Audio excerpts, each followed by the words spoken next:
Everyone, welcome to my channel. आज की class में हम राष्ट्रीय पाठचर्या रूपरेखा 2005 एनसीएफ 2005 के बारे में पढ़ेंगे। तो जो आपकी राष्ट्रीय पाठचर्या रूपरेखा 2005 जो भारत में जो लाई गई है, उसका कारण है कि जो स्कूल की शिक्षा की गुणवत्ता जो खराब हो रही है या जो भी शिक्षा से जुड़ी जो भी समस्याएं आ रही हैं, उन सब समस्याओं को दूर करने के लिए एनसीईआरटी द्वारा एक दिशा निर्देशक दस्तावेज तैयार किया गया है। उसी दस्तावेज को एनसीएफ 2005 के नाम से जाना जाता है। तो जैसा कि यहाँ पर लिखा हुआ है कि राष्ट्रीय पाठचर्या रूपरेखा 2005 एनसीएफ 2005 भारत में स्कूली शिक्षा की गुणवत्ता, प्रासंगिकता और समावेशिता को बेहतर बनाने हेतु एनसीईआरटी द्वारा तैयार की गई है। यह एक दिशा निर्देशक दस्तावेज है जो शिक्षा को बाल केंद्रित, अनुभव आधारित, समावेशी और मूल्यनिष्ठ बनाने पर बल देता है। यानी कि शिक्षा की गुणवत्ता को बढ़ाना है, शिक्षा को बाल केंद्रित बनाना है, अनुभव केंद्रित बनाना है, क्रिया आधारित शिक्षा होना चाहिए, समावेशी शिक्षा होना चाहिए, सभी को समान अवसर मिलना चाहिए और मूल्यों पर आधारित शिक्षा होनी चाहिए। तो शिक्षा में जो भी कमियां हैं उनमें सुधार लाने के लिए एनसीएफ 2005 को तैयार किया गया है। एनसीएफ 2005 की रूपरेखा सबसे पहले दे रखा है सीखने की प्रकृति और उद्देश्य। सीखने की प्रकृति का अर्थ है कि सीखने की प्रक्रिया का अध्ययन करना, जिसमें यह जानने की कोशिश करना कि लोग कैसे सीखते हैं, बालक कैसे सीखते हैं और कौन से ऐसे कारक या फैक्टर हैं जो सीखने की जो प्रक्रिया है, जो प्रोसेस चलती है, उसको किस तरीके से प्रभावित करते हैं। तो ये सारी बात आ जाती है हमारी सीखने की प्रकृति में। अब बात आती है सीखने के उद्देश्य। तो सीखने के उद्देश्य का अर्थ है कि ये पता लगाना है कि शिक्षण और सीखने का क्या उद्देश्य है। जो भी चीज़ आप बच्चे को सिखा रहे हैं, जो शिक्षण कार्य आप कर रहे हैं, उसके पीछे का उद्देश्य क्या है। अब बात करते हैं ज्ञान का निर्माण और स्कूल पाठ्यचर्या। ज्ञान का निर्माण से मतलब है नॉलेज डेवलप करना, नॉलेज डेवलप करना, और जो भी बच्चा सीख रहा है उसकी समझ उसके अंदर विकसित होनी चाहिए।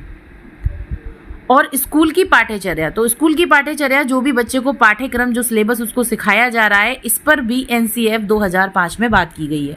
इसके बाद आता है स्कूली शिक्षा का संगठन। तो स्कूली शिक्षा का संगठन से आप समझ सकते हैं जो भी भौतिक संसाधन और मानवीय संसाधन मिलके एक स्कूल को चलाते हैं, तो उस सारा जो भी एक व्यवस्था होती है उसका संगठन इस तरीके से होना चाहिए जिससे कि जो शिक्षण कार्य है वो सुचारू रूप से चल सके, किसी भी तरीके से कोई भी समस्या उसमें पैदा ना हो।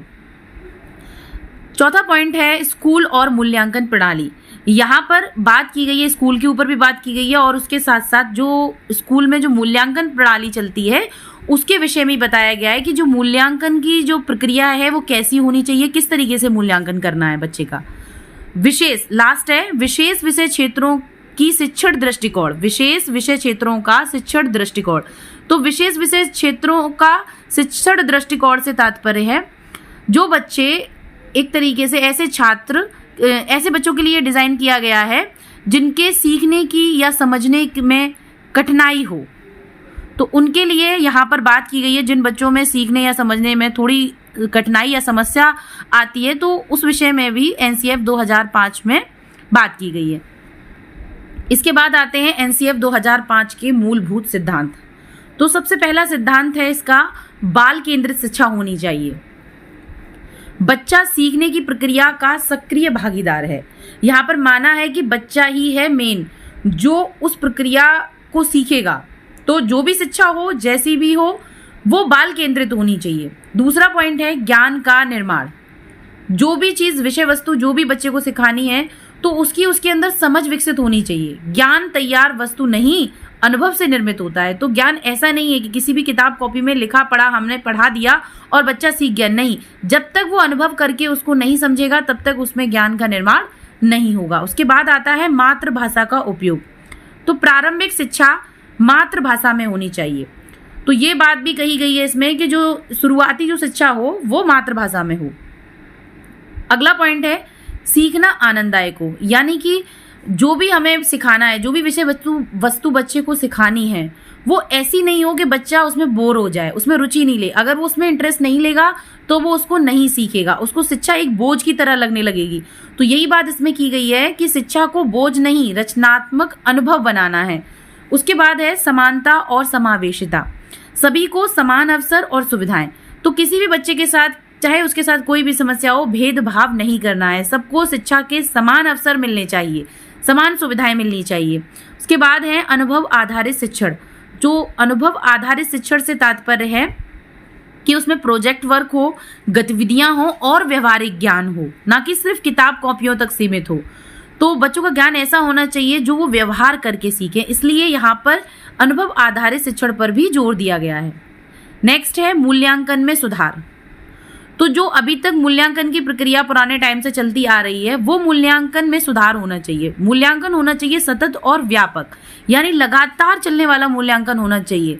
बच्चे के हर एक पॉइंट पर आपको जाके देखना है कि बच्चा कैसे सीख रहा है, कहाँ पर कठिनाई आ रही है और कितना सीख रहा है। तो यहाँ पर मूल्यांकन में सुधार, ये भी बात कही गई है। इसके बाद है नेक्स्ट लोकतांत्रिक मूल्य, जैसे स्वतंत्रता, समानता, सहिष्णुता जैसे मूल्यों का समावेश होना चाहिए। तो ये हमने एनसीएफ 2005 के मूलभूत सिद्धांतों के बारे में जाना। नेक्स्ट है प्रभाव और निष्कर्ष।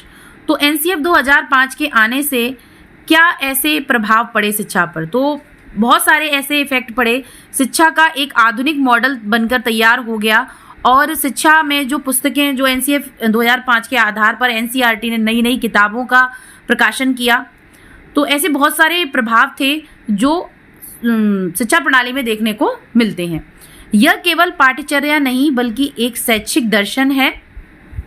यह केवल पाठ्यचर्या नहीं बल्कि एक शैक्षिक दर्शन है जो शिक्षा को जीवन से जोड़ता है।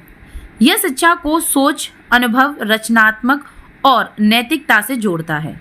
तो आज का हमारा टॉपिक एनसीएफ 2005 यहाँ पर फिनिश होता है और आज हमने एनसीएफ 2005 के सभी मूलभूत सिद्धांतों पर चर्चा करने का प्रयास किया है। इस तरीके के वीडियो के लिए आप हमारे चैनल को सब्सक्राइब कर सकते हैं और वीडियो को लाइक कीजिएगा। धन्यवाद।